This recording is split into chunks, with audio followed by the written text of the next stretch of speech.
FIFA world cup ফুটবলের last দুটো যে আসর হলো সেখানে যোগ্যতা অর্জন করতে পারেনি ইটালি ফুটবল দল। আর 2026 সালে আবারও কিন্তু একটা ফিফা ফুটবল ওয়ার্ল্ড কাপ হবে, সেখানে তারা যোগ্যতা অর্জন করতে পারবে কি না সেটা তো পরেই জানা যাবে। কিন্তু ইটালির ক্রিকেট দল তারা প্রথমবার 2026 সালে ভারত আর শ্রীলঙ্কাতে যে বিশ্বকাপ আয়োজন হতে চলেছে 2020, সেখানে কিন্তু তারা কোয়ালিফাই করে ফেললো। এটা প্রথমবার ইটালির কোনো ক্রিকেট দল কোয়ালিফাই করলো এই বিশ্বকাপে। আর তাদেরকে কোয়ালিফাই করার জন্য কিন্তু একজন অস্ট্রেলিয়ান খেলোয়াড়ের হাত রয়েছে। সেই খেলোয়াড়টির নাম হচ্ছে জো ব্রান। এই জো ব্রান কিন্তু 2014 সালে টেস্ট ম্যাচ অভিষেক হয় ভারতের বিরুদ্ধে।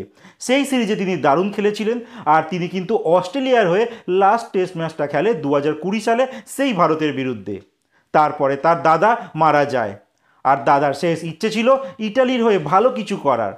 আর তার মা একজন অস্ট্রেলিয়ান, আর তার দাদু যেহেতু একজন ইটালিয়ান, সেখানে তার একটা দ্বৈত পাসপোর্ট রয়েছে, আর সেখান থেকেই তিনি ইটালির দলের হয়ে ক্রিকেট খেলার সিদ্ধান্ত নেয় আর ইটালি দলকে নেতৃত্ব দেয়। আর আলটিমেট ইটালি প্রথমবারের মতো ক্রিকেট বিশ্বকাপে কিন্তু যোগ্যতা অর্জন করলো 2020 ফরম্যাটে, যা 2026 সালে ভারত আর শ্রীলঙ্কাতে হবে। তো এই পর্বে কিন্তু অনেকগুলো দেশ যারা লাস্ট ইয়ারে ভালো পারফরমেন্স করেছিল তারা আগে থেকেই যোগ্যতা অর্জন করেছিল। ভারত আর শ্রীলঙ্কা যেহেতু হোস্ট কান্ট্রি হিসেবে যোগ্যতা অর্জন করেছে, আর উল্টো দিকে পাকিস্তান আর আয়ারল্যান্ড তারা বেস্ট র্যাঙ্কিংয়ের ভিত্তিতে তারা কিন্তু এই পার্টিসিপেট করতে চলেছে এই টুর্নামেন্টে।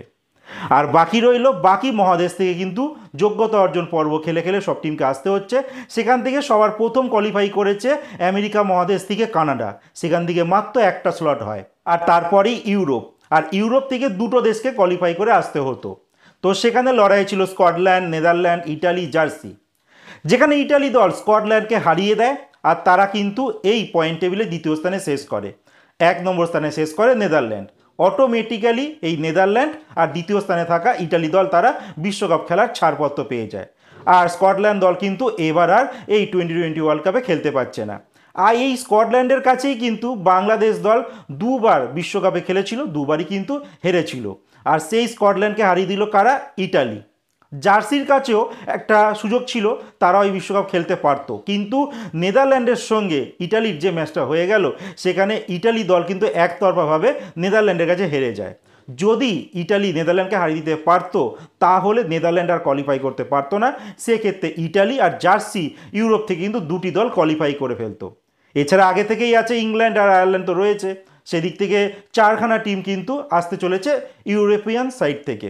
এছাড়া এশিয়া থেকেও কিন্তু কোয়ালিফায়ারের ম্যাচ চলছে, সেইগুলো অক্টোবর মাস থেকে স্টার্ট হবে মূল পর্বের খেলা। তারপর এশিয়া থেকেও কিন্তু 3খানা টিম পার্টিসিপেট করতে চলেছে এই ক্রিকেট ওয়ার্ল্ড কাপ 2020 ফরম্যাটে 2026 সালে। এবার দেখার বিষয় ক্রিকেটে এই ইটালি দল কতটা ছাপ ফেলতে পারে। ফুটবলে কিন্তু তারা অনেকবারই বিশ্বকাপ চ্যাম্পিয়ন হয়েছে, অনেক দেশকেই তারা শাসন করেছে।